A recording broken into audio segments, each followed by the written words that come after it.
بسم اللہ الرحمن الرحیم الحمد للہ رب العالمین والصلاة والسلام على سید المرسلین وخاتم النبیین محمد وآلہ واصحابہ اجمعین اما بعد فقد قال النبی صلی اللہ علیہ وسلم فقال یا معشر من اسلم بلسانہ ولم يفض الایمان الى قلبہ لا تؤذوا المسلمين ولا تعيروهم ولا تتبعوا عوراتهم فإنه من يتبع عورة أخيه المسلم يتبع الله عورته ومن يتبع الله عورته يفضح ولو في جوف رحله أو كما قال النبي صلى الله عليه وسلم۔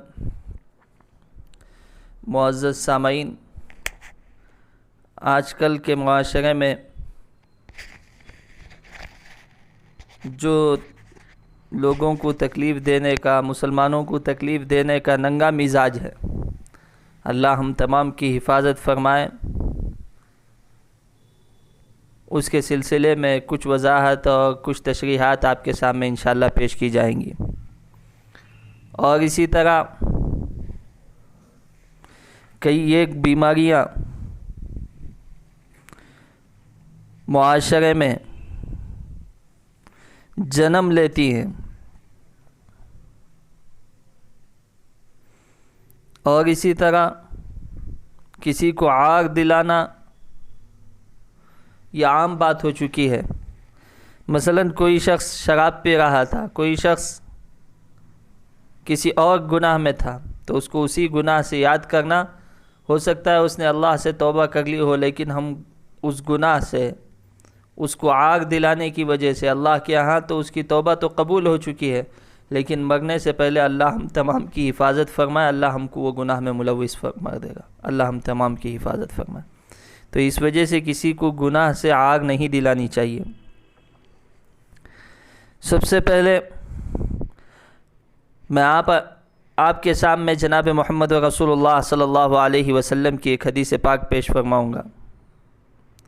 حضرت عبداللہ ابن عمر راوی ہے، فرماتے ہیں ایک مرتبہ جناب محمد رسول اللہ صلی اللہ علیہ وسلم منبر پر چڑھے اور لوگوں کو بلند آواز سے خطاب کرتے ہوئے ارشاد فرمایا، اے لوگو جو بظاہر محض اپنی زبانوں سے اسلام قبول کر چکے ہو، مگر ان کے قلوب میں یعنی دلوں میں اسلام ابھی تک داخل نہیں ہوا ہے۔ پھر آپ علیہ السلام نے فرمایا، تم 3 برائیوں سے بچو، کیونکہ جس کے اندر یہ 3 برائیاں ہوں گی وہ نفاق کی بیماری میں مبتلا ہوگا، اس کا ظاہر کچھ ہوگا اور باطن کچھ ہوگا۔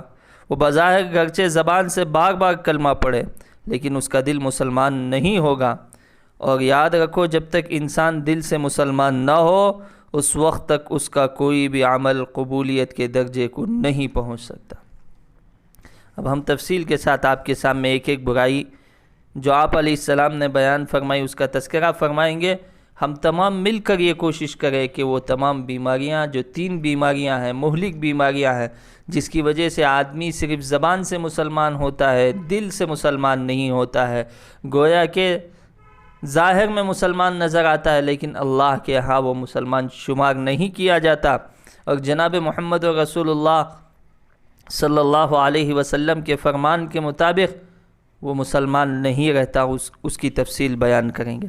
آپ نے فرمایا لا تؤذوا المسلمین، سب سے پہلی نصیحت آپ نے ارشاد فرمائی، اگر تم نفاق سے بچنا چاہتے ہو، سچے پکے مسلمان بننا چاہتے ہو تو اس بات کا عہد کر لو، یہ بات طے کر لو، یہ بات کو اپنی زندگی میں طے کر لو، زندگی میں کسی کو ناحق، بالخصوص کسی مسلمان کو تکلیف نہ پہنچائیں گے، نہ زبان سے تکلیف پہنچائیں گے، نہ ہاتھوں سے کبھی اس کو دکھ دیں گے، کیونکہ ایک انسان کے سچا مسلمان ہونے کی علامت یہ ہے کہ وہ کسی مسلمان کو نہ ہاتھ سے تکلیف دے، نہ زبان سے تکلیف دے۔ ایک اور حدیث میں آپ علیہ السلام نے فرمایا المسلم من سلم المسلمون من لسانہ و یدہ، حقیقی مسلمان وہ ہے جس کی زبان اور ہاتھ سے دوسرے مسلمان محفوظ رہے۔ آج ہم اپنے معاشرے کا جائزہ لیں، ایسا لگتا ہے کہ کسی کو پریشان کیے بغیر کھانا ہی ہضم نہیں ہوتا ہے۔ طاقتور کمزور کو، مالدار غریب کو، الغرض ہر طبقے والا دوسرے طبقے کو کمزور کرنے میں مختلف طریقے کے حربے اور ہیلے استعمال کرتا ہے۔ اس کے علاوہ بہت ہی ہمت کے ساتھ کہنا پڑتا ہے کہ موجودہ زمانے میں جلن اور حسد کی وجہ سے بھی ایک دوسرے کو پریشان کیا جاتا ہے۔ گویا کسی کو ناحق تکلیف پہنچانے اور پریشان کرنے کے دو اسباب ہیں، یہ ذہن میں رکھنا چاہیے۔ ایک تو کبر و غرور، جس کو تکبر کہتے ہیں، پیسوں کا ہے، طاقت کا ہے، عہدے کا ہے، کسی بھی چیز کا ہے، یا علم کا ہے، کسی بھی چیز کا ہو سکتا ہے۔ نمبر 2 حسد اور جلن۔ یہ دونوں برائیاں ایسی ہیں کہ انسان کو جنت سے محروم کر کے اس کی نیکیوں کو برباد کر دیتی ہیں۔ چنانچہ جناب محمد رسول اللہ صلی اللہ علیہ وسلم نے تکبر کے بارے میں فرمایا، چاہے وہ تکبر پیسوں کا ہو، طاقت کا ہو، علم کا ہو، عہدے کا ہو، منصب کا ہو، خاندان کا ہو، کس لین کا بھی ہو۔ آپ نے فرمایا لا يدخل الجنة احد في قلبه مثقال حبة من خردل من کبر۔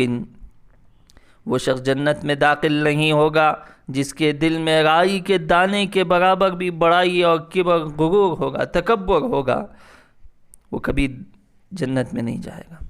اور آپ نے فرمایا ایاکم والحسد فإن الحسد یأکل الحسنات کما تأکل النار الحطب۔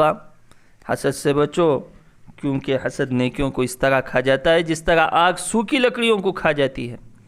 الغرض ہم تمام کو چاہیے کہ ہماری زندگی قدم قدم پر کسی کو تکلیف پہنچانے سے بچنے والی ہو، اسی وقت ہم جا کے سچے پکے مسلمان بن سکتے ہیں۔ بالخصوص یہ دو چیزیں جس کی وجہ سے ہم دوسروں کو تکلیف پہنچاتے ہیں، کبر و غرور اور حسد و جلن سے اپنے آپ کو محفوظ رکھے۔ اللہ تعالیٰ سے دعا ہے کہ اللہ تبارک و تعالیٰ ہم تمام کو سچا پکا مسلمان بننے کی توفیق نصیب فرمائے۔ آمین۔ وآخر دعوانا ان الحمد للہ رب العالمین۔